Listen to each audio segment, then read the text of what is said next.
അപ്പോൾ ഇവിടെയൊക്കെ പ്രശ്നങ്ങൾ എന്താണെന്ന് വെച്ചാൽ ഇത് ആരും ഓൺ ചെയ്യുന്നില്ല എന്നുള്ളതാണ്. ആരും നമ്മളുടെ പാരമ്പര്യത്തെ, എനിക്ക് ചിലരിങ്ങനെ പറയാറുണ്ട്, എന്തിനാണ് പാരമ്പര്യത്തിൽ അഭിരമിക്കുന്നത്? അഭിരമിക്കുന്നതല്ല അത്. നമ്മുടെ പാരമ്പര്യത്തിൽ അഭിരമിക്കലോ നമ്മളുടെ കഴിഞ്ഞ കാലത്തേക്ക് എന്തിനാണ് തിരിച്ചത്? നമുക്ക് ഇത്രയും ടെക്നോളജി ഉണ്ട്, നമ്മൾ മുന്നോട്ടേക്കല്ലേ പോകേണ്ടത്? മുന്നോട്ടേക്ക് തന്നെയാണ് പോകേണ്ടത്. നമ്മുടെ ശാസ്ത്രം വികസിച്ചിരിക്കുന്നു, നമ്മുടെ ടെക്നോളജി വികസിച്ചിരിക്കുന്നു, നമ്മൾ മുന്നോട്ടേക്ക് തന്നെയാണ് പോകേണ്ടത്. പക്ഷെ മുന്നോട്ടേക്ക് പോകുന്ന സമയത്ത് നമ്മൾ ഒരു മരം മാത്രം ഒന്ന് എടുത്താൽ മതി. ഒരു മരം എത്ര പടർന്ന് പന്തലിക്കാൻ അതിന് കഴിയും എന്നുള്ളതിൻ്റെ തിരിച്ചറിവ് അതിനുണ്ടാവുന്നത് അതിൻ്റെ വേര് എത്ര ആഴത്തിലേക്കോ പരപ്പിലേക്കോ പോയിട്ടുണ്ട് എന്നുള്ളതിനെ കുറിച്ചുള്ള അതിനുള്ള ഒരു തിരിച്ചറിവാണ്. ആ മരത്തിൻ്റെ സ്വത്വത്തിനുള്ളിൽ ആ മരം നേടുന്ന ഒരു തിരിച്ചറിവുണ്ട്. എനിക്ക് എത്ര വരെ പടരാം, അല്ലെങ്കിൽ അത് അടുത്ത സെക്കൻഡിൽ വീഴും, അതൊരു വലിയ മരമായിട്ട് നിൽക്കില്ല. അപ്പോൾ ഓരോ ഇല്ലങ്ങളിലും, ഇപ്പോൾ ഞാനിപ്പോൾ ഇവിടെ നേരത്തെ ഞാനിപ്പോൾ ഞാനിങ്ങനെ ചോദിക്കായിരുന്നു, എൻ്റെ സുഹൃത്തിൻ്റെ അടുത്ത് ഇങ്ങനെ ചോദിക്കായിരുന്നു, കാരക്കാട് എന്ന് പറഞ്ഞൊരു പേര് ഇവിടെ പറഞ്ഞു. കാരക്കാട്ട് ഞാൻ മനയാണോ സ്ഥലമാണോ എന്ന് എനിക്ക് അറിഞ്ഞൂടെ, ഇല്ലാണെന്ന് ഞാൻ വിചാരിക്കണു. സംഗമഗ്രാമ മാധവൻ്റെ ലഗ്നപ്രകരണം എന്ന് പറയുന്ന ഒരു കൃതി, അത് ഞാൻ കണ്ടെടുത്ത് പ്രസിദ്ധീകരിച്ചത്. അത് ഞാൻ നേരത്തെ പറഞ്ഞ് പാതിയിൽ മുറിഞ്ഞു പോയതാണ്. ഇതൂടെ പറഞ്ഞിട്ട് ഞാൻ ഇങ്ങനെ വരാം. ഞാൻ ഈ താളിയോലകൾ പ്രിസർവ് ചെയ്യാൻ വേണ്ടിയിട്ട് ചിലവ് എനിക്ക് എൻ്റെ ശമ്പളത്തിൽ നിന്നും താങ്ങാതെ പോയപ്പോൾ ഇതിൻ്റെ പ്രിസർവേഷന് വേണ്ടിയിട്ടുള്ള എന്ത് ചെയ്യാൻ കഴിയും, ഫണ്ടിങ് എന്തെങ്കിലും പറ്റുമോ എന്നൊക്കെ അറിയാൻ വേണ്ടിയിട്ട് നോക്കുമ്പോൾ ആരും നമ്മളെ ഇങ്ങനെ ഈ പറഞ്ഞ പോലെ നമ്മുടെ പേര് ഇന്നിവിടെ എന്നെ വിളിച്ചത് പോലും ഞാനിങ്ങനെ വിചാരിക്കുകയാണ്, ഇങ്ങനെ ഒരു പേരും എൻ്റെ കോളേജിൻ്റെ ലേബലൊക്കെ വെച്ചിട്ട് ഒരു യോഗക്ഷേമ സഭയുടെ ഒരു പരിപാടിക്കൊക്കെ എന്നെ വിളിക്കുമ്പോൾ, പ്രത്യേകിച്ച് യോഗക്ഷേമ സഭ ആയതുകൊണ്ട് എനിക്കതിനകത്ത് അതിശയം തോന്നുന്നില്ല എന്ന് മാത്രമേ ഉള്ളൂ. അതല്ലെങ്കിൽ സാധാരണഗതിയിൽ പതിവില്ല. കാരണം ആ ഒരു ജാതിയുടെയും ഒക്കെ വരമ്പുകളിൽ നിന്നിട്ടാണ് പലപ്പോഴും നമുക്കിങ്ങനെ വെല്ലുവിളികൾ നമ്മൾ പലപ്പോഴും ഇങ്ങനെ നേരിടാറുള്ളത്. ഈ താളിയോലകളുടെ പരിപാലനത്തിന് വേണ്ടി ഞാനൊരു കോഴ്സ് ഡിസൈൻ ചെയ്ത് UGCക്ക് അയച്ചു. അതിന് മുൻപ് 2 വർഷവും ഞങ്ങൾ കോഴ്സ് അപ്ലൈ ചെയ്തിട്ടുണ്ട്. അന്നൊക്കെ ഞങ്ങൾ ഇൻ്റർഫേസ് വിളിക്കും, ഞങ്ങൾ ഈ കോഴ്സിനെ കുറിച്ച് അവിടെ UGCയിൽ പ്രസൻറ്റ് ചെയ്യണം, അവരവിടെ വാല്യുവേഷൻ ഒരു 5-6 പേരിരിക്കും, അവരതിന് മാർക്കിടും. അതിൻ്റെ പുറത്തുകൂടെ രാഷ്ട്രീയപരമായ സ്വാധീനങ്ങൾ ഇപ്പുറത്തുകൂടെ പോകുന്നവരും ഒക്കെ കൂടി ഉണ്ടാവും. എല്ലാം കഴിഞ്ഞിട്ട് ഒരു ഫൈനൽ എല്ലാ കാൽക്കുലേഷൻ കൂടി വെച്ചിട്ടൊരു ഫൈനൽ റിസൾട്ട് വരും. ആ റിസൾട്ട് വരുമ്പോൾ അത് ആർക്കൊക്കെയാണോ കോഴ്സ് കിട്ടുന്നത് അവർക്ക് ആ കോഴ്സ് നടത്താനുള്ള ഫണ്ട് കിട്ടും. അപ്പം ഞങ്ങൾക്ക് കോളേജ് മടുത്തു. 3-4 പ്രാവശ്യം അപ്ലൈ ചെയ്തു, ഒന്നും കിട്ടിയില്ല. അപ്പോൾ പിന്നത്തെ പ്രാവശ്യം അപ്പോൾ എല്ലാവരും അപ്ലൈ ചെയ്യുന്നവരെല്ലാവരും സയൻസ് ഡിപ്പാർട്ട്മെൻറ്റ്സ് ഒക്കെയാണ്. അങ്ങനെയൊക്കെ അപ്ലൈ ചെയ്യണമെങ്കിൽ സയൻസ് ഡിപ്പാർട്ട്മെൻറ്റ്സിനാണ് പ്രാമുഖ്യം, വേറെ ആരും കൊടുക്കാൻ പാടില്ല. ആരും കൊടുക്കില്ല, അത് വേറെ കാര്യം.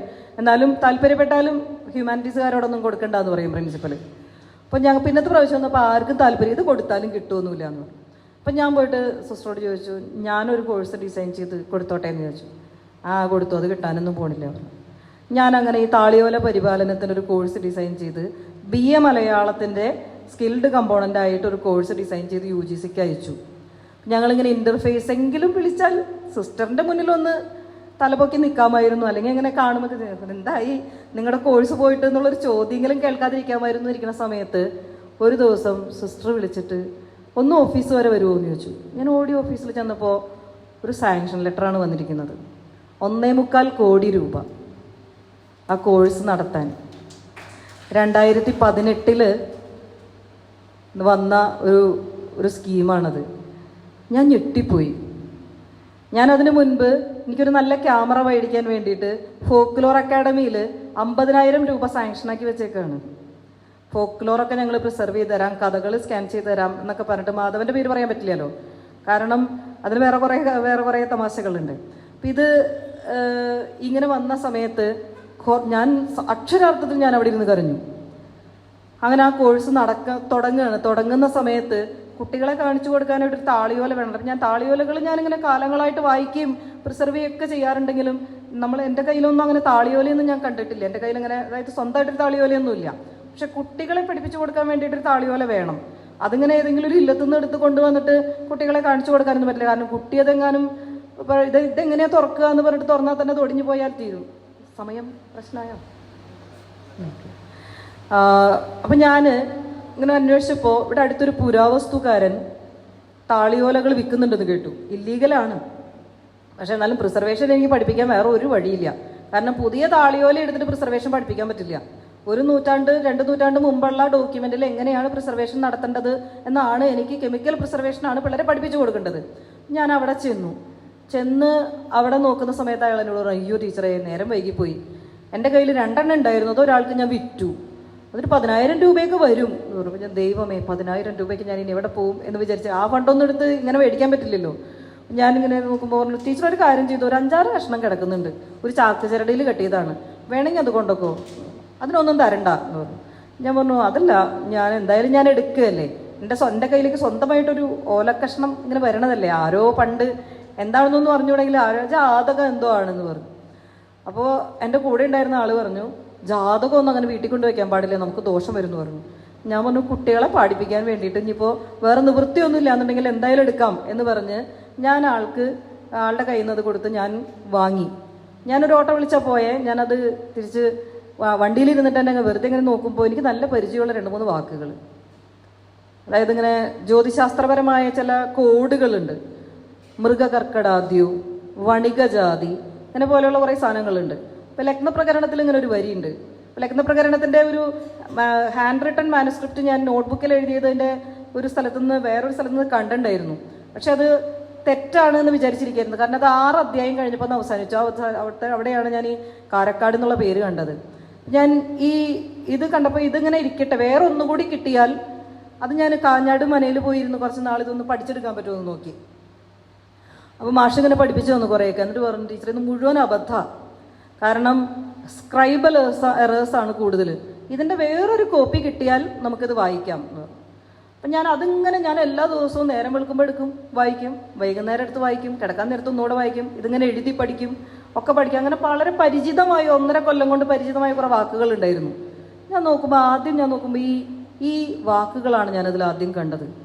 ഞാൻ ആകെ കാരണം വായിക്കാൻ ചെതലൊക്കെ പിടിച്ച് മണ്ണ് പറ്റി പിടിച്ചിരിക്കുകയാണ്, ചെതൽ മണ്ണ് കട്ടയായിട്ടിരിക്കുകയാണ്. ഞാൻ എൻ്റെ ഒരു ഷോൾ വെച്ചിട്ട് ഞാൻ അവിടെ ആ വണ്ടിയിലിരുന്നിട്ട് എന്നൊക്കെ തുടച്ചു.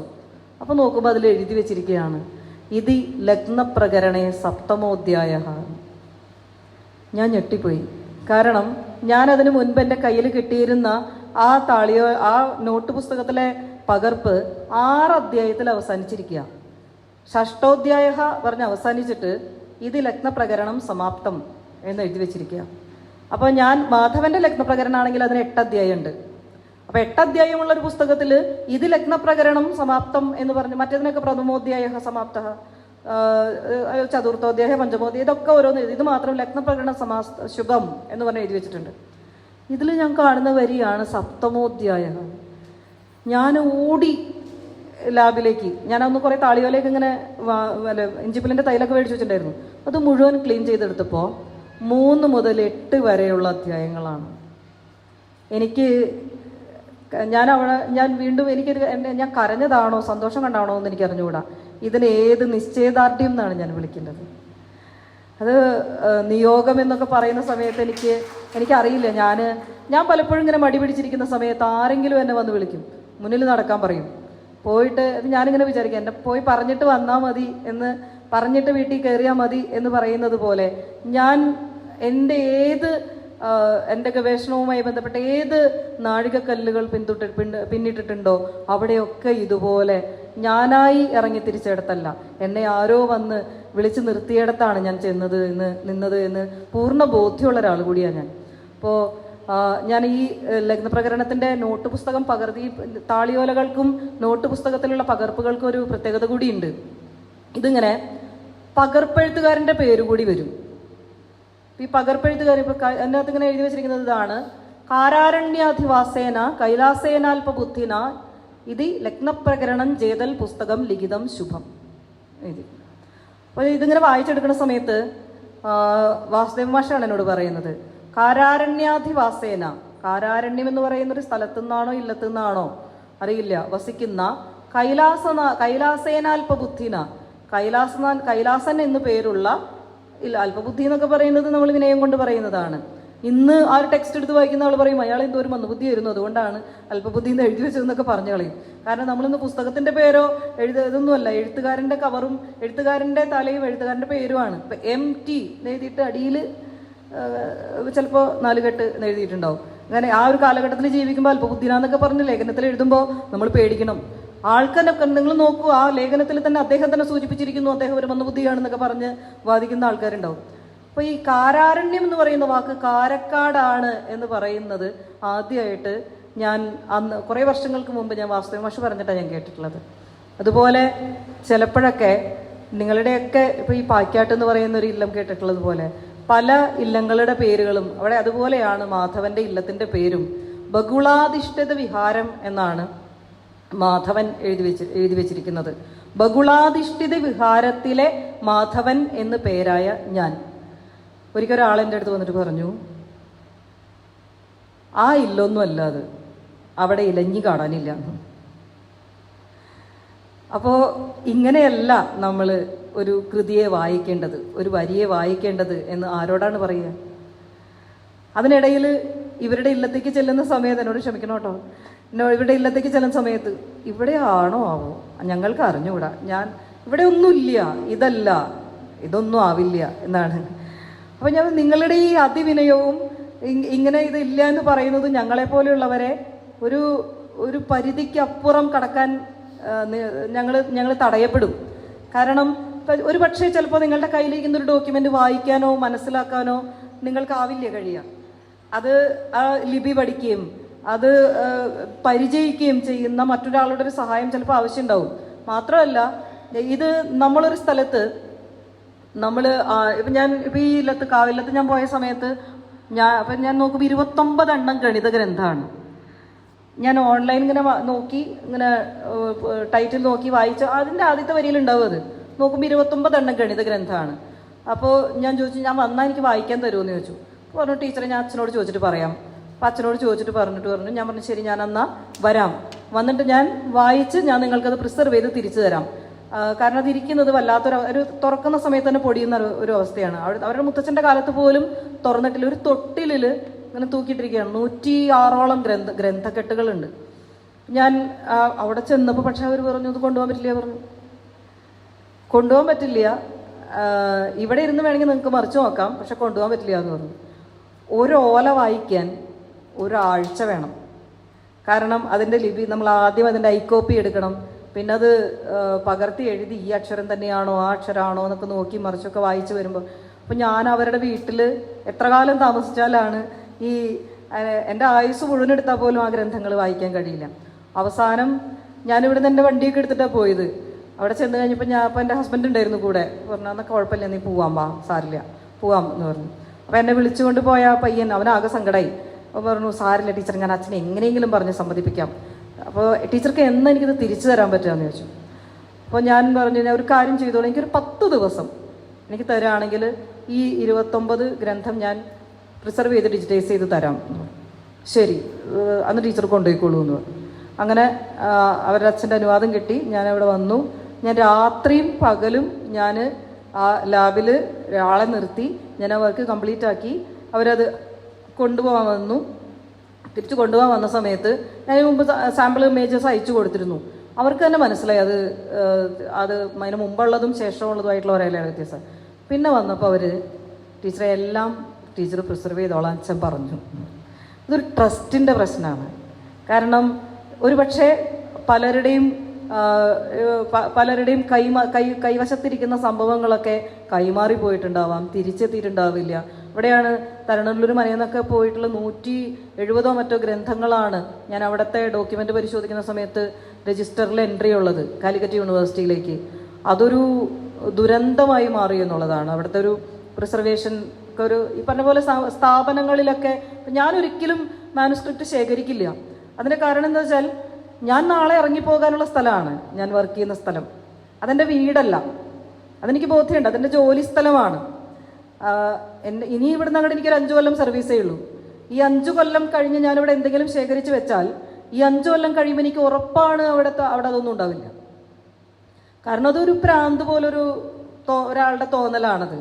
അതിൻ്റെ പിന്നാലെ പോകാനുള്ള ഒരു ഇഷ്ടം ഉണ്ടാവണം. അങ്ങനെ ഒരാൾ എൻ്റെ ഡിപ്പാർട്ട്മെൻറ്റിലോ എൻ്റെ കോളേജിലോ എനിക്ക് കണ്ടെത്താൻ കഴിയാത്തതുകൊണ്ട് തന്നെ ഞാൻ ഒരിക്കലും ശേഖരിക്കില്ല. മാത്രമല്ല എൻ്റെ ലൈബ്രറിയൊക്കെ എടുത്ത് നോക്കുകയാണെങ്കിൽ പഴയ പുസ്തകങ്ങളൊക്കെ ലൈബ്രറിയിൽ എന്തോ മോശമാണെന്നുള്ള മട്ടിൽ പുതിയ ചട്ടയുള്ള പുസ്തകങ്ങൾ മാത്രമേ ഇപ്പോൾ അവിടെ കാണാനുള്ളൂ. ഞാൻ പറഞ്ഞു, ഞാൻ പണ്ട് വായിച്ചിരുന്ന പുസ്തകങ്ങളൊക്കെ അതൊക്കെ എവിടെയോ അട്ടിയിട്ട് വെച്ചേക്കുകയാണ്. അപ്പോൾ ഇതൊക്കെ ഈ നമ്മളുടെ എന്താ പറയുക, അതൊരു വിവരമില്ലായ്മയുടെ വേറൊരു ഭാഗമാണ്.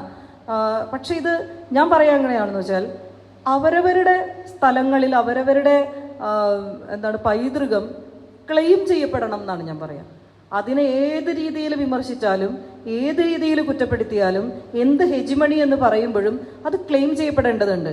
ഇന്ന് എന്തുകൊണ്ടാണ് ഈ ഒരു സ്ട്രഗിള് യോഗക്ഷേമ സഭയ്ക്ക് വന്നിട്ടുള്ളത് എന്നും കൂടി നിങ്ങളൊന്ന് ആലോചിച്ച് നോക്കിയാൽ മനസ്സിലാവും. നമ്പൂതിരി സമുദായത്തിന് വന്നിട്ടുള്ളതെന്ന് നോക്കിയാൽ മനസ്സിലാവും.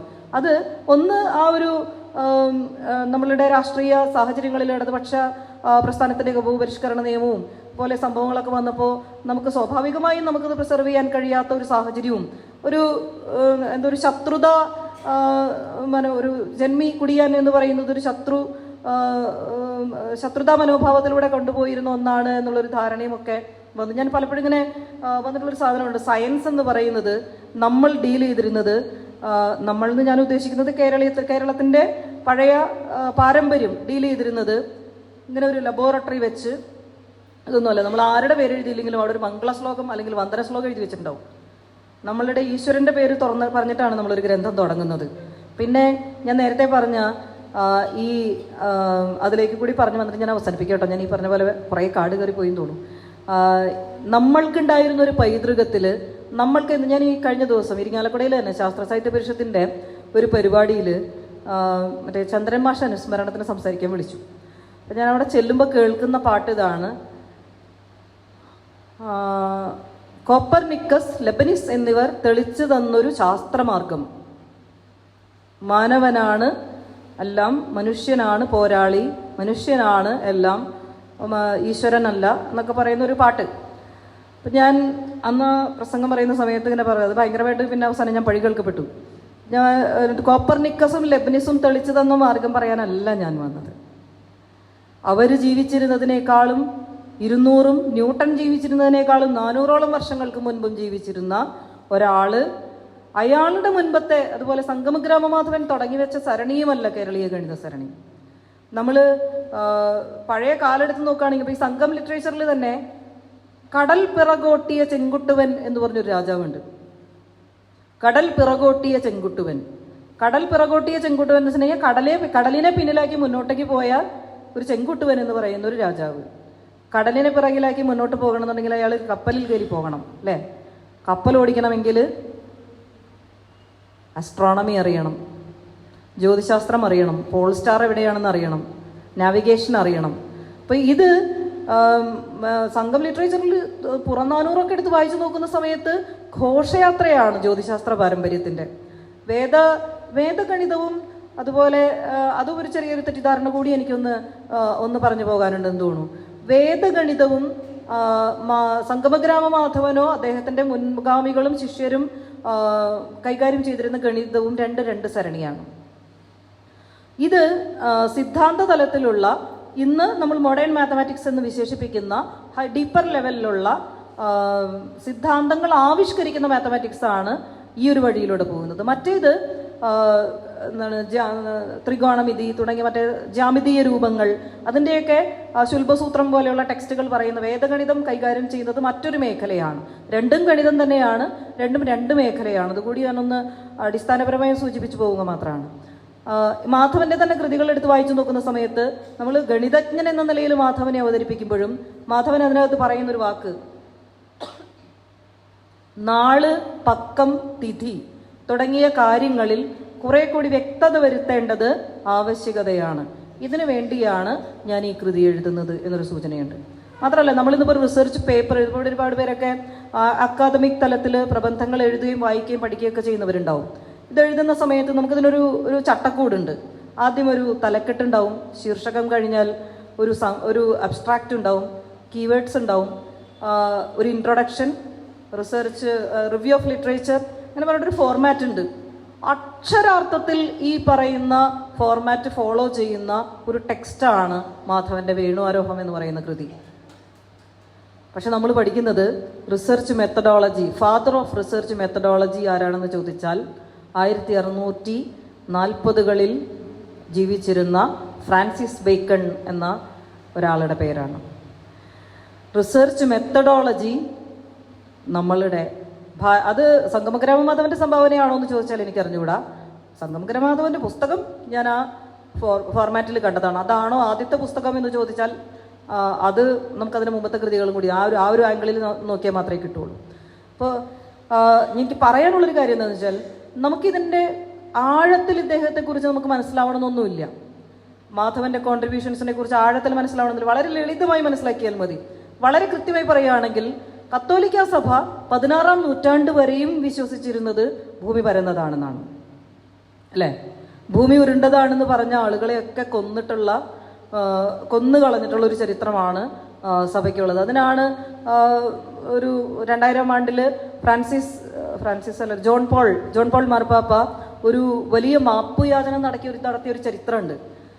മധ്യകാല നൂറ്റാണ്ടുകളിൽ സഭ ചെയ്തു പോയിട്ടുള്ള എല്ലാ തെറ്റുകൾക്കും ഞാൻ മാപ്പ് എന്ന് പറഞ്ഞ് ഒരു വലിയ ചരിത്ര പ്രഖ്യാപനം ഉണ്ടായിരുന്നു. അതിന്റെ കാരണം ആ മാപ്പ് പറഞ്ഞ കാര്യങ്ങൾ ഇതൊക്കെയാണ്. ഈ പറഞ്ഞ ആളുകളെ മുഴുവനും യൂറോപ്പ് കൊന്നുകളഞ്ഞതാണ്, ഉറക്കെ പറഞ്ഞതിന് കൊന്നുകളഞ്ഞതാണ്. അപ്പൊ ഈ കാലഘട്ടത്തിനൊക്കെ എത്രയോ മുമ്പ് BC കാലഘട്ടത്തിലൊക്കെ നമ്മൾ പൂജ്യം കണ്ടുപിടിച്ചു എന്നൊക്കെ പറയുന്നൊരു കാര്യമില്ലേ? പൂജ്യം അത്ര എളുപ്പത്തിൽ കണ്ടുപിടിക്കാൻ കഴിയുന്ന ഒന്നല്ല. അത് എന്താ പറയുക, നമ്മളിങ്ങനെ ശൂന്യം എന്ന് പറയുന്ന ഒരു കാര്യം നമ്മൾ ഇന്ന് സ്പേസിനെ കുറിച്ച് സംസാരിക്കുന്നു, നമ്മൾ ഇന്ന് ചാന്ദ്രയാൻ വിടുന്നു, നാസ പേടകം വിടുന്നു, ഒക്കെ ആൾട്ടിമിസ് തിരിച്ചു വരുന്നു, ഇതൊക്കെ നമ്മൾ വായിക്കുകയും കാണുകയും ചെയ്യുന്നുണ്ട്. ഇവിടെ പോയി വരികയും കാണുകയും ഒന്നും ചെയ്യാതെ പൂന്താനത്തിൻ്റെ അല്ലേ വൈകുണ്ഠ ദർശനം പോകുന്ന യാത്രയുണ്ട്. കൃഷ്ണൻ അർജുനനെയും കൊണ്ട് വിഷ്ണുവിൻ്റെ മടിത്തട്ടിലിരിക്കുന്ന കുട്ടികളെ തിരിച്ചു കൊണ്ടുവരാൻ പോകുന്ന ഒരു യാത്ര ഇന്ന് നമ്മളുടെ സ്പേസ് സയൻസ് ആയിട്ട് ഇങ്ങനെ കുറക്കെ പറഞ്ഞു കഴിഞ്ഞിട്ടുണ്ടെങ്കിൽ ഞാനിപ്പോൾ ഏതാണ്ട് സുരേഷ് ഗോപി ജയിച്ചതിന് ശേഷം കൃസംഗി എന്നുള്ള പേര് ഇങ്ങനെ കേട്ടുകൊണ്ടിരിക്കുന്നുണ്ട്. അത് ചാത്തി കിട്ടാനുള്ള എല്ലാ വഴിയും എല്ലാവർക്കും ഉണ്ട്. നിങ്ങൾ പറഞ്ഞു കഴിഞ്ഞാൽ വളരെ പെട്ടെന്ന് കിട്ടും, ഞാൻ പറയുമ്പോൾ കുറച്ചൊന്ന് പതുക്കെ കിട്ടുള്ളൂ എന്ന് മാത്രം. ഈ ഒരു ചിത്രം തന്നെയാണ് സംഘം പുറനാനൂറിൽ വാക്വം എന്ന് പറയുന്ന ഒരു അവസ്ഥയെക്കുറിച്ച് പുറനാനൂർ സംസാരിക്കുന്നുണ്ട്. വാക്വം, ശൂന്യാകാശം, അതായത് ഗുരുത്വാകർഷണമില്ലാത്ത ഒരു ശൂന്യാകാശത്തെക്കുറിച്ച് സംഘം ലിറ്ററേച്ചറിൽ സംസാരിക്കുന്നുണ്ട്. നക്ഷത്രങ്ങളുടെ രൂപങ്ങൾ, ആകൃതികൾ, ഞാറ്റുവേല കലണ്ടർ എന്ന് പറയുന്ന ഒരു സംവിധാനം നമുക്കിന്ന് വളരെ പരിചിതമായിട്ടുള്ള തിരുവാതിര ഞാറ്റുവേല എന്നൊക്കെ പറയുന്ന പരിചിതമായിട്ടുള്ള ഒരു സംഭവങ്ങളുണ്ട്. ഇതിനൊക്കെ മറ്റൊരു കാര്യമുണ്ട്. നമുക്ക് വിഷു ഇപ്രാവശ്യം 15 അല്ലേ? സാധാരണ 14-നാണ് വിഷു വരാറ്. രണ്ട് കലണ്ടർ വെച്ച് ഫോളോ ചെയ്യുന്നത് കൊണ്ടാണ്. അക്ഷരാർത്ഥത്തിൽ വിഷു എന്ന് പറയുന്നത് വിഷുവമാണ്. 2 വിഷുവങ്ങളാണ് നമുക്ക് നടക്കുക, തുലാവിഷുവും മേടാതി വിഷുവും. ഇതിൽ ആ വെർണൽ ഇക്വിനോക്സ് എന്ന് പറയുന്നത് മാർച്ച് 20 കഴിഞ്ഞുപോയി. നമ്മളൊന്ന് വെറുതെ പുറത്തേക്കൊന്ന് നോക്കിക്കഴിഞ്ഞാൽ ആ സമയത്ത് എല്ലാ കണിക്കൊന്നകളും പൂത്തുപോയിട്ടുണ്ടാവും. നമ്മൾ എന്നിട്ട് പറയും വിഷുവിന് കണി വയ്ക്കാൻ പൂ കിട്ടണില്ല പറയും. അപ്പോൾ നമ്മുടെ കലണ്ടറുകൾ ഇന്ന് പരിഷ്കരിക്കപ്പെട്ടിട്ടില്ല. നമ്മുടെ കലണ്ടറുകൾ, നമ്മൾ ഈ പറയുന്ന കലണ്ടറുകളുടെ പരിഷ്കരണം കൃഷിക്ക് വേണ്ടിയായാലും അസ്ട്രോണമിക്ക് വേണ്ടിയായാലും പുതിയ സിദ്ധാന്തങ്ങൾക്ക് വേണ്ടിയായാലും സാമൂഹികമായ ഇടപെടലുകൾ ഇവരൊക്കെ നടത്തിയിട്ടുണ്ടായിരുന്നു എന്നുള്ളതിന് ഒരുപാട് തെളിവുകൾ നമുക്ക് ഈ കൃതികൾ മുഴുവനും വായിച്ചു നോക്കുമ്പോൾ നമുക്ക് കിട്ടുന്നുണ്ട്. രണദീപിക എന്ന് പറഞ്ഞൊരു ടെക്സ്റ്റ് ഉണ്ട്. മാധവന്റെ തൊട്ട് മുൻപോ അല്ലെങ്കിൽ സമകാലികനോ ആയിരുന്നിരിക്കണം ആ പുസ്തകം എഴുതിയ ആള്. ഇതിൽ പറയുന്ന കാര്യം എന്താണെന്നറിയോ? നമ്മുടെ നാട് ഒരു പ്രതിസന്ധിയിലാണ്. ഈ കാലഘട്ടത്തിൽ എല്ലാവരും യുദ്ധം ചെയ്യേണ്ടതിനെ കുറിച്ച് അറിഞ്ഞിരിക്കണം. രണദീപികയാണ്. യുദ്ധം ഏത് സമയത്ത്, അതിൻ്റെ മുഹൂർത്തം എങ്ങനെയാണ് ചെയ്യേണ്ടത്, ഇങ്ങനെ പറഞ്ഞിട്ടുള്ള ഒരു മാത്തമാറ്റിക്കൽ ടെക്സ്റ്റാണ് രണദീപിക. ഈ രണദീപികയിൽ ഒരു മാധവനെ പറ്റി സൂചിപ്പിക്കുന്നുണ്ട്. മാധവൻ പോലെയുള്ള ആളുകൾ പറഞ്ഞിട്ടുള്ള ഫോർമുലകൾ വെച്ച്. അപ്പോൾ ഞാൻ വെറുതെ ഇങ്ങനെ, എനിക്കറിയില്ല അത് ശരിയാണോന്നൊന്നും അറിഞ്ഞിട്ടൊന്നുമില്ല, വെറുതെ ജെമിനിയോട് ഇപ്പോൾ എല്ലാവരും ഇങ്ങനെ സംസാരിക്കില്ലേ, അങ്ങനെ ജെമിനിയോട് ഞാനിങ്ങനെ വെറുതെ ഇങ്ങനെ കുറേ ഇൻപുട്സ് കൊടുത്തിട്ട് വെറുതെ ചോദിച്ചു നോക്കി, സംഗമഗ്രാമ മാധവൻ ജീവിച്ചിരുന്ന കാലത്ത് എന്നായിരുന്നിട്ടുണ്ടാവും വിഷു എന്ന്. കാരണം ഇദ്ദേഹത്തിൻ്റെ ലഗ്നപ്രകരണം വിഷുവച്ചലനത്തെ പറ്റിയാണ് പറയുന്നത്. അപ്പോൾ ജെമിനി എനിക്ക് തന്ന മറുപടി ഇതാണ്: ആ കാലഘട്ടത്തിലും വിഷുവിൻ്റെ അന്നല്ല വിഷുവത്തിലല്ല വിഷു ആഘോഷിച്ചിട്ടുള്ളത് എന്നാണ്. കാരണം ഏത് കാലഘട്ടത്തിലും നിൽക്കുന്ന അധികാര സ്ഥാപനങ്ങളോടോ അധികാര വ്യവസ്ഥിതിയോടോ കലഹിച്ചുകൊണ്ടേ ഒരു ഗവേഷകന് ഒരു അന്വേഷകന് മുന്നേറാൻ കഴിയുകയുള്ളൂ എന്നുള്ളൊരു വലിയ സത്യം കൂടി ഞാനന്ന് എല്ലാവർക്കും എന്തുകൊണ്ട് ഇദ്ദേഹം ഇത്രയധികം വിസ്മരിക്കപ്പെട്ടു പോയി എന്ന് അന്വേഷിച്ചു പോകും നോക്കുന്ന സമയത്ത് അത്രയും വലിയൊരു വിപ്ലവമാണ് ഉണ്ടാക്കിയത്. യാഥാസ്ഥിതികതയ്ക്ക് അത്ര ചേർന്ന് കാര്യപടിയത്തിനെ പറ്റി മിണ്ടിക്കൂടാ, അതിനെപ്പറ്റി വിമർശിച്ചുകൂടാ, അല്ലേ? അങ്ങനെ പറയാം. നമ്മളതിനെപ്പറ്റി ഒന്നും വിമർശിച്ചുകൂടാ എന്ന് പറയുന്ന സമയത്താണ് അതിനെ പൊളിച്ചെഴുതിക്കൊണ്ട് ഒരു മനുഷ്യൻ ഇതും കൊണ്ടുവരുന്നത്. അയാളുടെ ജീവിതകാലത്ത് മിക്കവാറും നല്ല സംഘർഷത്തിലൂടെ കടന്നു പോയിട്ടുണ്ടായിരുന്നിട്ടുണ്ടാവണം എന്ന് കൂടിയും ഒരു കാരണമാണ്. ഇനി ഇതിനോട് ചേർത്ത് വെച്ച ഒരൊറ്റ കഥ മാത്രം പറഞ്ഞ്, കഥയല്ല, ഒരു കാര്യം കൂടെ മാത്രം പറഞ്ഞ് ഞാൻ ഈ അവസാനിപ്പിക്കുന്ന. ഞാൻ സമയം കൂടുതൽ എടുത്തും തോന്നുന്നു. എന്തെങ്കിലും ചോദ്യങ്ങളുണ്ടെങ്കിൽ ഉറപ്പായി ഞാൻ മറുപടി പറയാം, നിങ്ങളുടെ സമയം അനുവദിക്കുമെങ്കിൽ. ഈ ചാൾസ് മാത്യു വിഷ് എന്ന് പറയുന്ന ഒരു ബ്രിട്ടീഷുകാരനുണ്ടായിരുന്നു. ചാൾസ് മാത്യു വിഷ് 1869 മറ്റോ ആണ് ജനിക്കുന്നത്. അദ്ദേഹം 1790 ജനിച്ചു. 1812 അദ്ദേഹം ആദ്യമായിട്ട് കേരളത്തിലെത്തി. ഇദ്ദേഹം കേരളത്തിലെത്തിയതിനു ശേഷം ഒരു ക്രിമിനൽ ജഡ്ജായിരുന്നു. അയാളൊരു മിഷണറി ഒന്നും ആയിരുന്നില്ല, പ്രീസ്റ്റ് ഒന്നും ആയിരുന്നില്ല, ജഡ്ജായിരുന്നു ബൈ പ്രൊഫഷൻ. അദ്ദേഹം ഇവിടെ വന്ന് ഇവിടെയുള്ള കാലാവസ്ഥ പ്രഡിക്ഷൻസും ഒക്കെ കണ്ട് അദ്ദേഹം അന്തം വിട്ടുപോയി. കാരണം അതിനു മുമ്പെല്ലാം ഇവിടെ വന്നിട്ടുള്ള ബ്രിട്ടീഷ് ഉദ്യോഗസ്ഥർക്കൊക്കെ ഇത് വലിയ അത്ഭുതമായിരുന്നു. നമ്മളുടെ വെതർ പ്രഡിക്ഷൻസ് ഒക്കെ വലിയ അത്ഭുതം തന്നെയായിരുന്നു. അങ്ങനെ ഇദ്ദേഹം ഇവിടെ വന്ന് ഇതൊക്കെ പഠിക്കാൻ വേണ്ടി അദ്ദേഹത്തിൻ്റെ സമകാലീനായിരുന്നു കടത്തനാട്ട് രാജാവായിരുന്ന ശങ്കരവർമ്മൻ്റെ നിന്നാണ് സദ്രത്നമാല എന്ന് പറയുന്ന കൃതി. അപ്പോൾ ശങ്കരവർമ്മനുമായിട്ടുള്ളവർക്ക് വലിയ ഉയർന്ന പൊസിഷനുള്ള ആളുകളിലൊക്കെ ഈ ബ്രിട്ടീഷ് ഓഫീസേഴ്സിനൊക്കെ ഫ്യൂഡൽ പ്രഭുക്കന്മാരുമായിട്ട് സൗഹൃദം വേണ്ടി വന്നിട്ടുണ്ടായിരുന്നു. അപ്പോൾ ഇതിൻ്റെ ഇടയിൽ നിന്ന് സംസ്കൃതവും ഒക്കെ പഠിച്ചു. മാത്രമല്ല ഇവർക്ക് ഈ വരുന്ന ബ്രിട്ടീഷ് ഉദ്യോഗസ്ഥന്മാരെ പഠിപ്പിക്കാൻ വേണ്ടിയിട്ട് സെൻറ്റ് ജോർജ് ഫോർട്ട് കോളേജ് എന്ന് പറഞ്ഞ ഫോർട്ട് കോളേജ് ഉണ്ടായിരുന്നു. തമിഴ്, കന്നഡ, തെലുങ്ക്, മലയാളം ഇതൊക്കെ പഠിപ്പിക്കാൻ വേണ്ടിയിട്ടുള്ള സ്ഥാപനമായിരുന്നു. നമ്മുടെ ആൾക്കാരാണ് അതൊക്കെ പഠിപ്പിച്ചിരുന്നത്. ഈ മലയാളത്തിലൊക്കെ അങ്ങേർക്ക് ടോപ്പറായിരുന്നു വിഷിന്. ഈ വിഷിൻ്റെ ഒരു ഡയറി കുറിപ്പുകളിലൂടെ ഈ അടുത്ത് കടന്നു പോകാനുള്ള വളരെ ഒരു അനുഗ്രഹീതമായൊരു സമയം എനിക്ക് ഈ അടുത്ത് ലഭിച്ചു. ഞാൻ വെറുതെ ഇങ്ങനെ ആ ഡയറി കുറിപ്പുകളൊക്കെ ഇങ്ങനെ നോക്കുന്ന സമയത്ത് ഒരു നോട്ട് പുസ്തകം എടുത്ത് അതിൻ്റെ മേലെ ഇങ്ങനെ എഴുതി വെച്ചിരിക്കുകയാണ് ഇരിഞ്ഞാരക്കൊട മാധവൻ എന്ന്. മലയാളത്തിൽ ഇരിഞ്ഞാരക്കൊട മാധവൻ. അതിൻ്റെ മുകളിൽ ആരോ ഞാര എന്നുള്ളത് വെട്ടി ങ്ങാല എന്ന് എഴുതിയിട്ടുണ്ട്. ഞാൻ ഈ അടുത്ത് മാതൃഭൂമിയിൽ അത് ഇട്ടിരുന്നു. വിഷിനെ കുറിച്ച് ഞാനിങ്ങനെ മനസ്സിലാക്കുന്ന സമയത്ത് 38ാമത്തെ വയസ്സിൽ അയാൾ മരിച്ചുപോയി. ഞാൻ അദ്ദേഹത്തിൻ്റെ ഒരു ശവക്കല്ലറയൊക്കെ ഇപ്പോൾ കണ്ടുപിടിച്ചു. ഞാനല്ല, അത് ഓൾറെഡി കണ്ടുപിടിച്ച് അവിടെ ഉണ്ടായിരുന്നതാണ്. ഞാനത് ഗൂഗിൾ നോക്കി കണ്ടുപിടിച്ചതാണ്. ആന്ധ്രയിലെ കടപ്പ എന്ന് പറയുന്ന സ്ഥലത്ത് ഇദ്ദേഹത്തിൻ്റെ ശവക്കല്ലറയൊക്കെ ഇപ്പോഴും ഉണ്ട്. ഈ മനുഷ്യൻ കേട്ട കഥകൾ വെച്ച് അതാണ് ഞാൻ അദ്ദേഹത്തെക്കുറിച്ച് അന്വേഷിക്കാൻ കാരണം ഉണ്ടായത്. 38ാമത്തെ വയസ്സിൽ മരിച്ചു. പക്ഷെ 36ാമത്തെ വയസ്സിൽ ഇയാളെ സർവീസ് ഔട്ട് ചെയ്തു, ഡിസ്മിസ് ചെയ്ത് കേരളത്തിൽ ഇനി ഇയാൾ നിന്നാൽ ശരിയാവില്ല എന്ന് പറഞ്ഞ് പണിഷ്മെൻറ്റ് ട്രാൻസ്ഫർ കൊടുത്തതാണത്രേ കടപ്പയിലേക്ക്. കടപ്പയിൽ ചെന്ന് ഇയാൾക്ക് അവിടെ പിടിച്ചു വെക്കാൻ പറ്റിയില്ല. പല കഥകൾ കേൾക്കുന്നു. ഇയാളെ കൊന്നതാണ്, ബ്രിട്ടീഷുകാർ കൊന്നതാണെന്ന് കേൾക്കുന്നു. ഇയാൾ സൂയിസൈഡ് ചെയ്തതാണെന്ന് കേൾക്കുന്നു.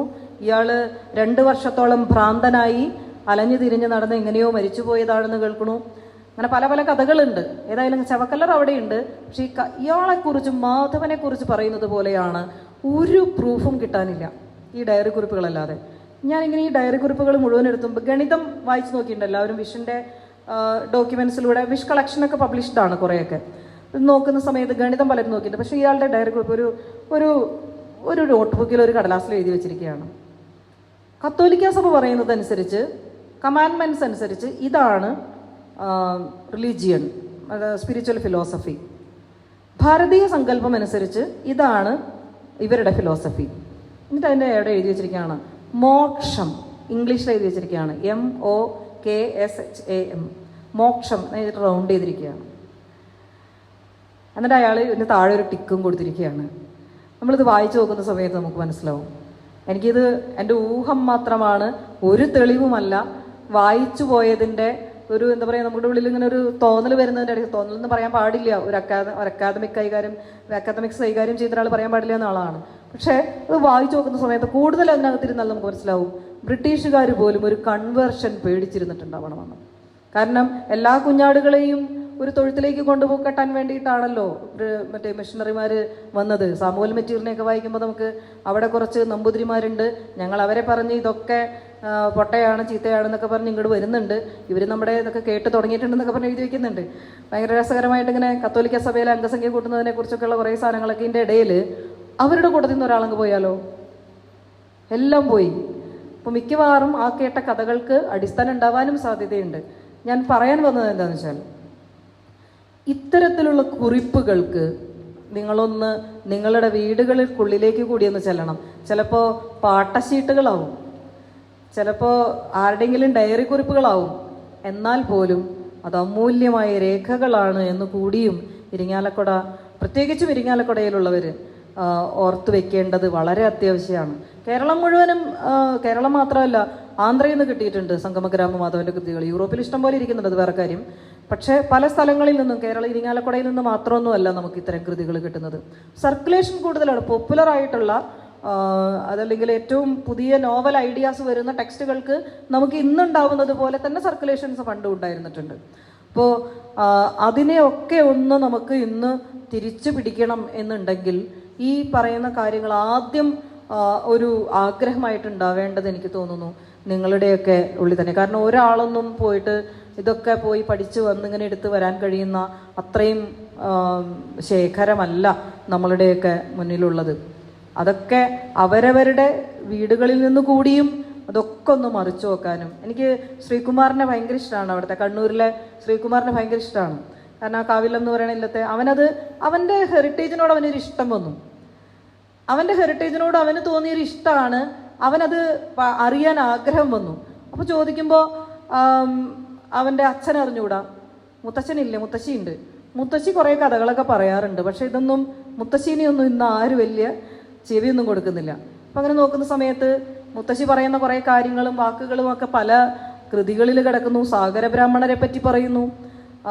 ഇങ്ങനെ പല പല പല സാധ്യതകളിലൂടെ. പിന്നെ അവരുടെ വീട്ടിലാണെങ്കിൽ കുറേ ചെന്നായിക്കൂട്ടം എന്ന് പറയുന്നൊരു സ്ഥലമുണ്ട്, ഒരു അമ്പലത്തിൻ്റെ മുന്നിൽ, ശാസ്താക്ഷേത്രത്തിൻ്റെ മുന്നിൽ. നമ്മുടെ ഇവിടെയൊക്കെ അങ്ങനെ ഉണ്ടോ എനിക്ക് അറിഞ്ഞുകൂടാ. മണ്ണ് കൊണ്ട് മാന്, കുതിര പോലെ രൂപങ്ങൾ ഉണ്ടാക്കിയിട്ട് ചുട്ടെടുത്തിട്ട് ഇങ്ങനെ അമ്പലത്തിലൊരു സ്ഥലത്ത് ഇങ്ങനെ ഇരിക്കുകയാണ്. കണ്ണൂർ ഭാഗത്ത് ഒരുപാടുണ്ട്. അത് ചിലതൊക്കെ മെഗാലിത്തിക് പീരീഡിലേതാണ്, ചിലതൊക്കെ ഒരു 300-500 വർഷങ്ങൾ മുമ്പ് പഴക്കമുള്ളതാണ്. അപ്പോൾ എന്ത് ചെറുതായാലും നമ്മൾ നിൽക്കുന്ന സ്ഥലത്തെക്കുറിച്ച് ഒന്ന് അറിയാനുള്ള ഒരു ആഗ്രഹം, അത് ഏറ്റവും അധികം ആക്സസ് ഉള്ളത് നമ്മളുടെയൊക്കെ വീടിനുള്ളിലുള്ളവർക്കായിരിക്കും എന്നുള്ളൊരു ചിന്ത കൂടിയും എല്ലാവരുടെ ഉള്ളിൽ ഉണ്ടായിരിക്കണം എന്ന് ഞാൻ ആഗ്രഹിക്കുന്നു. ഇന്ന് ഇരിങ്ങാലക്കുട ഇല്ലത്ത് എല്ലാവരും അവരിന്ന് അതിൽ അഭിമാനിക്കുന്നുണ്ട്. അവർക്ക് അത് മുന്നോട്ട് കൊണ്ടുപോകണമെന്ന് ആഗ്രഹിക്കുന്നുണ്ട്. അവരൊരുപാട് സാമ്പത്തിക പ്രതിസന്ധിയിലൂടെ കടന്നു പോയിട്ടുണ്ട്. പ്രത്യേകിച്ചും ഇവരുടെ ഇല്ലത്ത് ആ അമ്പലത്തിൻ്റെ മേലെ കൂടി ആ മരം മറിഞ്ഞു വീണു അല്ലേ.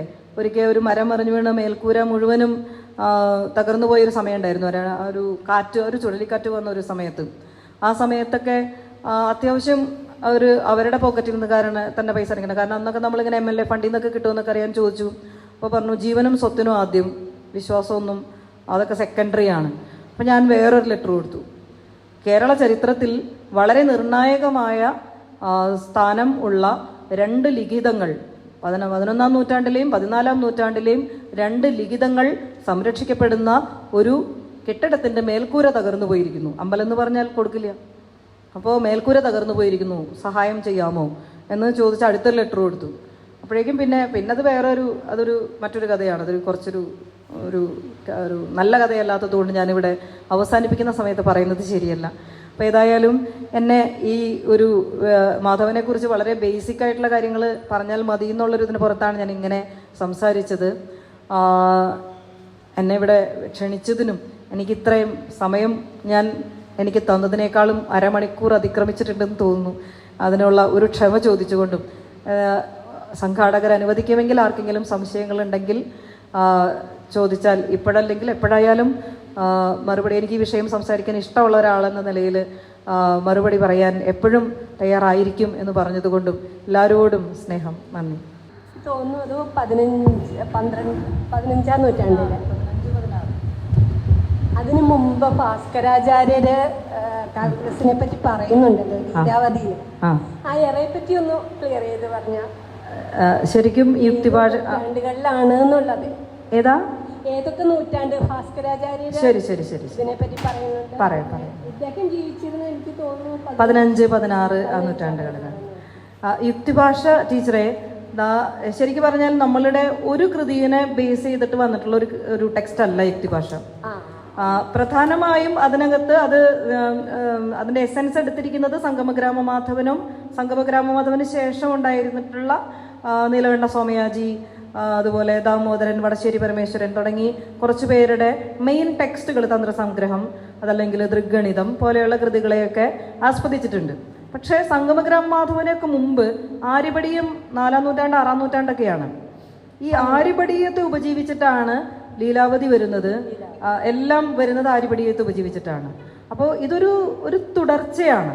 പ്രത്യേകിച്ച് ഒരു വർഷത്തെയോ അല്ലെങ്കിൽ ഒരു നൂറ്റാണ്ടിലെയോ ഒന്നും നമുക്ക് ഒരു സിദ്ധാന്തത്തിനെ നമുക്ക് ഇപ്പോൾ മാധവൻ പൈയുടെ വാല്യൂ 11 ദശാംശത്തിലേക്ക് വെക്കുമ്പോൾ അത് 17 എനിക്ക് തോന്നുന്നു ഭാസ്കരാചാര്യരുടെ ടെക്സ്റ്റിൽ കാണുന്നുണ്ട്. അത് ഏതോ 12ആണ്. അതിന് മുൻപ് ഒരു 17 ഒരെണ്ണത്തിൽ വരുന്നുണ്ട്. അപ്പോൾ ഇത് 17, 12, 19 ഒക്കെ പല അതിങ്ങനെ ഇവോൾവ് ചെയ്ത് കുറെ കൂടി ആക്യുറസി വരുത്തി വന്നിട്ടുള്ളതാണ്. കൃത്യമായി ഒരു നൂറ്റാണ്ടിൻ്റെ അല്ലെങ്കിൽ ഒരാളുടെ കോൺട്രിബ്യൂഷൻസ് അല്ല ഇതൊന്നും. പക്ഷെ മാധവന് സംഭവിക്കുന്നത് എന്താണെന്ന് വെച്ചാൽ വലിയ രീതിയിൽ അതിനെ അങ്ങനെ തന്നെ പൊളിച്ചെഴുതി എല്ലാറ്റിൻ്റെയും അടിത്തറ ഇതാണ്. പക്ഷെ ഒരു ഫൗണ്ടേഷനിൽ നിന്നിട്ട് അതിനെ ഒന്ന് റീബിൽഡ് ചെയ്തെടുത്തു അദ്ദേഹം. അതിനൊരു സ്ട്രക്ചർ, വളരെ സിസ്റ്റമാറ്റിക് ആയിട്ടുള്ള സ്ട്രക്ചർ കൊണ്ടുവന്നു. അതാ ഒരു പൂർവ്വ ആരാധനയുടെ അപ്പുറത്ത് സിദ്ധാന്തപരമായിട്ട് അതിന് ഒരു കോൺക്രീറ്റായി അതിനു വേണ്ടി അദ്ദേഹം ചില കോഡിങ്ങുകൾ, ഇപ്പോൾ സൈൻ പട്ടികയൊക്കെ അദ്ദേഹം ഉണ്ടാക്കിയെടുത്തു. അതിന് വേണ്ടി ഇങ്ങനെ സൈൻ പട്ടിക അതിന് മുൻപേ ഉണ്ട്. സൈനിൻ്റെ സാധ്യതകളൊക്കെ അതിന് മുമ്പേ ചർച്ച ചെയ്യുന്നുണ്ട്. പക്ഷെ മാധവന്റെ ശ്രീലരാജ്ഞയെ എന്നൊക്കെ പറഞ്ഞ് തുടങ്ങുന്ന ചില കോഡ് വാക്കുകളുണ്ട്. സൈൻ പട്ടിക തന്നെ ശ്രേഷ്ഠോ നാമ വരിഷ്ഠാനാം ഹിമാദ്രിർവേദ ഭാവന, അങ്ങനെ പറഞ്ഞാൽ കടബയാതി സങ്കേതം തന്നെയാണ് ഫോളോ ചെയ്യുന്നത്. കടബയാതി സങ്കേതത്തിൽ മാധവൻ ഒരു സെറ്റ് ഓഫ് ഫോർമുലാസ് ഉണ്ടാക്കി. അത് ഫോളോ ചെയ്ത് വന്നവരാണ് കുറച്ചുകൂടി ഇതിനെ അക്യുറേറ്റ് ആക്കിയത്. പക്ഷേ ഇതിൻ്റെ എല്ലാറ്റിൻ്റെയും ബേസ് കിടക്കുന്നത് ആര്യഭടീയം, ടെക്സ്റ്റിൻ്റെ രൂപത്തിൽ നമുക്ക് കിട്ടിയിട്ടുള്ളത് ആര്യഭടീയമാണ്. അതിനു മുൻപ് ഞാൻ ഈ പറഞ്ഞ അത് ഡോക്യുമെൻ്റ് ചെയ്തത് നമ്മുടെ കയ്യിൽ ലഭിച്ചിട്ടുണ്ടായിരിക്കാൻ സാധ്യതയില്ല എന്നാണ് പറയാൻ കഴിയുള്ളൂ. അതിന് മുൻപത്തെ തലമുറകൾക്കും ഇതൊക്കെ ഉണ്ടായിരുന്നു. ഇത് പെട്ടെന്ന് ഒരാൾക്ക്, അതുകൊണ്ടാണ് മാധവനെ ഞാനിങ്ങനെ ഇപ്പോൾ ഈ ഇരിങ്ങാടപ്പള്ളിയിലത്തെ 2 കല്ലുണ്ട്. ആ കല്ല് അവിടെ നിൽക്കണം, അതവിടെ സംരക്ഷിക്കപ്പെടണം എന്ന് ആഗ്രഹിക്കുന്ന ഒരാൾ കൂടിയാണ് ഞാൻ. കാരണം ന്യൂട്ടൻ്റെ തലയിൽ ആപ്പിളൊന്നും വീണിട്ടില്ല എന്ന് നമുക്കറിയാം, എല്ലാവർക്കും അറിയാം. പക്ഷേ ടീച്ചറെ ഇരിക്കാട്ടോ ഞാൻ പറയാം, ന്യൂട്ടൻ്റെ തലയിൽ ഒരു ആപ്പിൾ വീണിട്ടുള്ള കഥയും ഒരു സംഭവവും ഉണ്ടായിട്ടില്ല എന്നുള്ള കാര്യം എല്ലാവർക്കും അറിയാം, യൂറോപ്പിനും അറിയാം, നമുക്കും അറിയാം. അതൊരു കെട്ടുകഥയാണ്. പക്ഷെ ഇന്ന് ന്യൂട്ടൻ്റെ വീട് ഒരു സ്മാരകമായിട്ടുണ്ട്. ആ ന്യൂട്ടൻ്റെ വീടിൻ്റെ മുന്നിൽ ഒരു ആപ്പിൾ മരം അവർ നട്ടുവെച്ചിട്ടുണ്ട്. നമ്മളെന്ന് ആലോചിച്ച് നോക്കിയാൽ നമ്മൾ ഏതെങ്കിലും ടെക്സ്റ്റിൽ പഠിച്ചിട്ടുണ്ടോ ന്യൂട്ടൻ്റെ തലയിൽ ആപ്പിൾ വീണ കഥ? ടെക്സ്റ്റ് ബുക്കുകളിൽ പഠിച്ചിട്ടുണ്ടോ? ടെക്സ്റ്റ് ബുക്കുകളിലൊന്നും ഇല്ല. പക്ഷെ ഈ കഥ അറിയാത്ത ആരാ ഉള്ളേ? അതാ ഒരു ആപ്പിൾ എന്ന് പറയുന്നൊരു സാധനം കൊണ്ടുവരും. ഒരു ടീച്ചർ ബോർഡിൽ വെറുതെ ഒരു ആപ്പിളൊന്നൊന്ന് വരച്ചതിന് ഒരു 5ാം ക്ലാസ്സിൽ പഠിക്കുന്ന ഒരു കൊച്ചു പറയും, ഇന്ന് ന്യൂട്ടനാ. പറയില്ലേ? ന്യൂട്ടൻ്റെ തലയിൽ ആപ്പിൾ വീണില്ലായിരുന്നെങ്കിലോ, ഇത് മേലേക്ക് പോയിരുന്നെങ്കിലോ, കുറേ ലോ ഇങ്ങനെ ഇക്കോകളായിട്ട് ഇങ്ങനെ കിടക്കും. പക്ഷെ നമ്മളൊരു മുളയുടെ കഷ്ണം കണ്ടിട്ട് ആരെങ്കിലും മാധവനെക്കുറിച്ച് വേണ്ട, ഇരിങ്ങാലക്കുടയെക്കുറിച്ച് വേണ്ട, മാത്തമാറ്റിക്സിനെ കുറിച്ചെങ്കിലും ചിന്തിക്കില്ല. അതിൻ്റെ കാരണം എന്താണെന്ന് വെച്ചാൽ നമ്മൾ അറിയാത്ത കാര്യങ്ങളെ ചിലപ്പോൾ അറിയുമ്പോൾ നമ്മളത് എടുക്കും. പക്ഷെ നമ്മളിതിനെ അവജ്ഞയോടെ മാറ്റി നിർത്തിക്കളഞ്ഞു. അവിടെയാണ് ഉണ്ടായത്. ഇപ്പം ജ്യോതിഷവും ജ്യോതിശാസ്ത്രവും തമ്മിലുള്ള ഈ അതിർവരമ്പുണ്ടല്ലോ, അതിങ്ങനെ കലർന്നു കിടക്കുന്ന സാധനമാണ്. ജ്യോതിശാസ്ത്രം എവിടെ വെച്ചിട്ടാണ് ഇതിങ്ങനെ വേർപിരിയുന്നത് എന്ന് എളുപ്പത്തിൽ മനസ്സിലാക്കിയെടുക്കാൻ കഴിയില്ല. അതുകൊണ്ട് തന്നെ ഈ കത്തോലിക്ക സഭയ്ക്ക് അതിനകത്ത് വലിയ പങ്കുണ്ട്. അതായത് ഈ കൊളോണിയൽ പീരീഡിന് വലിയ പങ്കുണ്ട്. ഇത് മനസ്സിലായില്ല അവർക്ക്. പണ്ട് ഒരു ആശാരി ടീച്ചർ, ഞാൻ അതിലേക്ക് വരാട്ടോ. ഒരു ആശാരി വീട് പണിയാൻ കൊടുക്കുന്ന സമയത്ത് മറ്റേ വീടിൻ്റെ കട്ട്ളയും വാതിലും ഒരു മരം കൊണ്ടാവണം എന്ന് പറയും വീട് പണിയുന്ന ആളോട്. ഇല്ലെങ്കിൽ പറയുക വീട്ടിലെ ഭാര്യ ഒളിച്ചോടി പോകുന്ന പറയുക. ഭാര്യ ഒളിച്ചോടി പോകുന്ന പേടിയുള്ള ഏതെങ്കിലും ഒരു പാവപ്പെട്ടവൻ കാശിൻ്റെ കാര്യത്തിൽ കോംപ്രമൈസ് ചെയ്യും. അവൻ്റെ മകൾ ഒളിച്ചോടി പോയാന്ന് പറഞ്ഞാൽ പോലും ഒരു പുരുഷന് അത്ര പ്രശ്നം ഉണ്ടാവില്ല. പക്ഷെ ഭാര്യ ഒളിച്ചോടി പോകുന്നുള്ള ഒരു ശിക്ഷാ നടപടി ഉണ്ടെങ്കിൽ ഒരുത്തനും തയ്യാറാവില്ല. അതിൻ്റെ പിന്നിലൊരു സയൻസ് കിടപ്പുണ്ട്. അത് കേരളം പോലെ ഒരു നാട്ടിൽ വേനലും മഴയും ഏറ്റവും തീവ്രമായി അനുഭവവേദ്യമാകുന്നൊരു സ്ഥലമാണ്. മഴക്കാലത്ത് മരങ്ങൾ ചീർക്കും, വേനൽക്കാലത്ത് ചുരുങ്ങും, അല്ലേ? ഈ സങ്കോച വികാസങ്ങൾ ഒരുപോലെ ആവണമെങ്കിൽ രണ്ടും ഒരു മുഴം കൊണ്ടാവണം. ഈ സങ്കോച വികാസങ്ങൾ ഒരുപോലെ അല്ലെങ്കിൽ ഒന്നുകിൽ വാതിൽ അടയ്ക്കാൻ പറ്റില്ല, അല്ലെങ്കിൽ ആ വാതിലിന് വലിയ പഴുതു വീഴും. അപ്പോൾ നമ്മുടെ വീടിൻ്റെ സുരക്ഷിതത്വത്തിന് പറ്റും, വീട്ടിലുള്ള സമ്പത്താരെങ്കിലും കൊണ്ടുപോകും, വീട്ടിലെ ഇഴജന്തുക്കൾ കയറി വരും, എന്തൊക്കെ പ്രശ്നം. ഇതൊക്കെ കാശില്ലാതെ വീട് പണിയുന്ന കാലത്ത് എല്ലാ മനുഷ്യരും ദരിദ്രരായിരിക്കുമല്ലോ. ഈ കാശില്ലാത്ത കാലത്ത് ഒരുത്തിനോട് പറയുമ്പോൾ അത് സാരില്ല, ഞാൻ അന്ന് ഉറങ്ങാണ്ട് ഇരുന്നോളാം, പാമ്പ് കയറി വരാണ്ട് നോക്കി, എങ്ങനെയല്ലേ പറയുള്ളൂ. പക്ഷെ ഭാര്യ ഒളിച്ചോടി പോകുന്നു പറഞ്ഞാലോ. അപ്പം ഈ സാധനത്തിനെ അന്ധവിശ്വാസം എന്ന ഒരു തലത്തിനുള്ളിലേക്ക് അങ്ങ് വിലയിരുത്തി കൊണ്ടുവന്നു. പ്രത്യേകിച്ചും ആ ഒരു പോർച്ചുഗീസുകാരാണ് ഇത് മുഴുവനും നശിപ്പിച്ചത് എന്ന് പറയാം. കാരണം പോർച്ചുഗീസുകാർ വരുന്ന സമയത്ത് ഒരു കത്തോലിക്ക സഭ ഇവിടെ ഉണ്ടെന്നുള്ളത് തന്നെ, ക്രിസ്ത്യാനികൾ ഇവിടെ ഉണ്ടെന്നുള്ളത് തന്നെ അവർക്ക് ഭയങ്കര അതിശയമായിരുന്നു. അവരാണെല്ലാം കണ്ടുപിടിച്ചത്, ക്രിസ്തുവിനെ കണ്ടുപിടിച്ചത് അവരാണ് എന്നുള്ളൊരു ധാരണ ഉണ്ടായിരുന്നവരാണ്. അപ്പോൾ ഇവരിവിടെ വരുന്ന സമയത്ത് ഒരു ക്രിസ്ത്യൻ പാതിരി സാധാരണ പോലെ നടക്കുന്ന ഒരു മനുഷ്യൻ, അയാൾക്ക് വേറെ ഒരു ലോഹയോ നീളം കുപ്പായോ ഒന്നുമില്ല, അയാളുടെ അടുത്തേക്ക് ചെല്ലുന്നു. അയാളൊരു പലക വെച്ച് താഴെ ഇരിക്കുന്നു, കുറേ കള്ളികൾ വരച്ചിട്ടിരിക്കുന്നു. മകൾക്ക് വിവാഹം ഉറപ്പിക്കാൻ വേണ്ടി പോവാനായിട്ട് അച്ഛൻ്റെ അടുത്ത് നല്ല നേരം കുറിക്കാൻ വേണ്ടി ഒരു കാരണവർ വന്നിരിക്കുകയാണ്. അപ്പോൾ ഒരു പോർച്ചുഗീസുകാരൻ വരുന്ന സമയത്ത് കാണുന്ന കാഴ്ചയാണ്. അപ്പോൾ ഇയാൾ കുറച്ച് കബഡി, ഈ പള്ളിയിൽ അച്ഛൻ കുറച്ച് കബഡിയൊക്കെ ഇടുന്നു, അവിടെ എവിടെയും കുറച്ച് കബഡിയൊക്കെ കൊണ്ടുവച്ചിട്ട് പറയണു. എന്നിട്ട് പറയുന്നു, ഇയാളുടെ ഒരു പുസ്തകം കൊടുക്കും. 27 28 നമ്പർ ഉണ്ട് ആ പുസ്തകത്തിൽ. ഇതിലൊരു നമ്പറിൽ തൊടാൻ പറയും. അപ്പോൾ ഈ മനുഷ്യൻ വന്ന ഒരു നമ്പറിൽ തൊട്ട് കഴിയുമ്പോൾ അച്ഛൻ്റെ കയ്യിലൊരു താളിയോല ഗ്രന്ഥമുണ്ട്. അച്ഛൻ്റെ കയ്യിലുള്ള ഗ്രന്ഥത്തിൽ ആ 22 തൊട്ടതെന്ന് വിചാരിക്കുക. തൊടുന്ന് നോക്കുമ്പോൾ, ഓ, കടുമപ്പെട്ട മരണം, ഇന്ന് യാത്ര വേണ്ട, നാളേക്കാവാം. ഇത് കണ്ട് മറ്റേ പോർച്ചുഗീസുകാർ ബോധം കെട്ടുപോയി എന്നാണ് പറയുന്നത്. അന്ധവിശ്വാസത്താൽ നശിച്ചു കിടക്കുന്നൊരു നാട്ടിലേക്കാണ് ഞങ്ങൾ കാലുകുത്തിയിരിക്കുന്നത് എന്നാണ് രാജാവിന് അവർ കത്തെഴുതിയത്. ഈ നാട് പുനരുദ്ധരിച്ചേ ഞങ്ങൾ അടങ്ങൂ എന്ന് പറഞ്ഞിട്ടാണ് അവർ പിന്നെ എല്ലാം ചെയ്യുന്നത്. അതിൻ്റെ ഭാഗമായി ആ കത്തോലിക്ക സഭ ഈ പോർച്ചുഗീസുകാരെന്നൊരു ഓർഡർ ഇട്ടു. ഏതൊക്കെ പള്ളികളിൽ ഈ പറഞ്ഞ ഓലക്കഷ്ണത്തിൽ എഴുതി വെച്ചിട്ടുണ്ടോ അതെല്ലാം അങ്കമാലി പള്ളിയിലേക്ക് കൊണ്ടുവരാൻ പറഞ്ഞു. അന്ന് അങ്കമാലി പള്ളിയാണ് ഇതിൻ്റെ കേന്ദ്രസ്ഥാനം. അവിടെ ഒരു നടുമുറ്റത്ത് കൂട്ടിയിട്ട് കത്തിച്ചു. അത് ഒരു വലിയൊരു മെസ്സേജാണ് ആ കൊടുത്തത്, കൂട്ടിയിട്ട് കത്തിച്ചതിലൂടെ. ഇത് എന്തോ ചെകുത്താനുമായി ബന്ധപ്പെട്ട ഒരു സാധനമാണ്, ഇത് പാഗൻ പ്രാക്ടീസസ് ആണ്. താളിയോല എന്ന് പറയുന്ന സാധനം തന്നെ എന്തോ വിജാതീയ അത് ഈ നാട്ടിലെ എഴുത്ത് സാമഗ്രിയാണെന്ന് മനസ്സിലാക്കാനുള്ള ഒരു കോമൺ സെൻസ് പോലും അവർക്ക് ഉണ്ടായിരുന്നില്ല. ഇത് എന്ത് ചെയ്തു എന്ന് വെച്ചാൽ പതിയെ സമൂഹത്തിലേക്ക് അങ്ങ് പടർന്നു. കാരണം ഇവർ കുറച്ച് കൊളോണിയൽ കാലം ഉണ്ടാക്കിയത് കുറച്ച് ക്ലർക്കുമാരെയും ഒക്കെ ആണെന്നൊക്കെ എല്ലാവർക്കും അറിയാലോ. ഇത് ഈ അധികാരം അവരുടെ കയ്യിലേക്ക് പോകുന്ന സമയത്ത് ഈ അധികാര സ്ഥലത്ത് ഇരിക്കാൻ വേണ്ടി പലരും ഇത് പരസ്യമായിട്ട് തള്ളി പറയേണ്ട ഒരവസ്ഥ വന്നു. അങ്ങനെയല്ലേ, കസേര കിട്ടാൻ വേണ്ടിയിട്ട് നമ്മളും ചിലപ്പോൾ നിലപാടുകളൊക്കെ മാറ്റി പറയുന്നത് പോലെ നമ്മുടെ നാടിനെ കൊണ്ട് തങ്ങ് തള്ളി പറയിച്ചു. അങ്ങനെ വന്ന സമയത്ത് ഇതിനെ മുഴുവനും നമ്മൾ മാറ്റിവെച്ച് ഞങ്ങൾ തരാം നിങ്ങൾക്ക് ടെക്സ്റ്റ് എന്ന് പറഞ്ഞ് അവർ ടെക്സ്റ്റ് അടിച്ച് തരികയാണ്. അങ്ങനെ വരുന്ന സമയത്ത് ഇതാണ് ശാസ്ത്രം, ശാസ്ത്രത്തിന് 1 2 3 എന്ന് പറഞ്ഞ് നിശ്ചയിച്ചിങ്ങനെ കൊടുക്കുകയാണ്. അത് ഭാരതീയമായിട്ടുണ്ടായിരുന്ന വൈജ്ഞാനിക വിനിമയങ്ങളെ മനസ്സിലാക്കാൻ വിജാതീയന് കഴിയാതെ പോയതുകൊണ്ടാണ്. അങ്ങനെ വന്നവൻ തന്നെയാണ് ഈ അവർ തന്നെയാണ് കേട്ടോ മാധവനെ പറ്റി ഇപ്പോഴും പറഞ്ഞപ്പോൾ നമുക്ക് വില കണ്ടത്. മലയാള മനോരമയുടെ പിന്നാലെ 2007 8 കാലങ്ങളിൽ ഞാനിങ്ങനെ പിന്നാലെ നടന്നു. ഒരു സൺഡേ സപ്ലിമെൻ്റ് ചെയ്യാമോ മാധവനെ കുറിച്ച്? നിങ്ങൾ സൺഡേ ഒരു ഫീച്ചർ ഇടാമോ? നിങ്ങൾക്ക് ഞാൻ മാറ്റർ തരാം, ഡാറ്റ തരാം, നിങ്ങൾ നിങ്ങളുടെ പേരിൽ എഴുതിക്കോളൂ. ഒരു സൺഡേ സപ്ലിമെൻറ്റിൽ ഒരു മാറ്റർ ഇടാമോ എന്ന് ചോദിച്ചു പിന്നാലെ നടന്നു.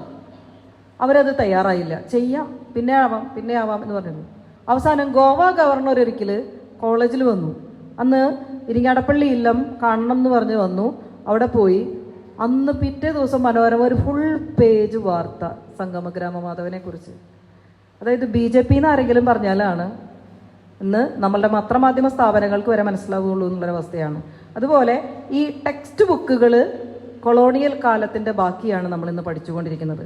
ഇതിനെ സത്യത്തിൽ ഒന്ന് പുനർവിചിന്തനത്തിനുള്ളൊരവസരമാണ് NEP കൊടുക്കുന്നത്.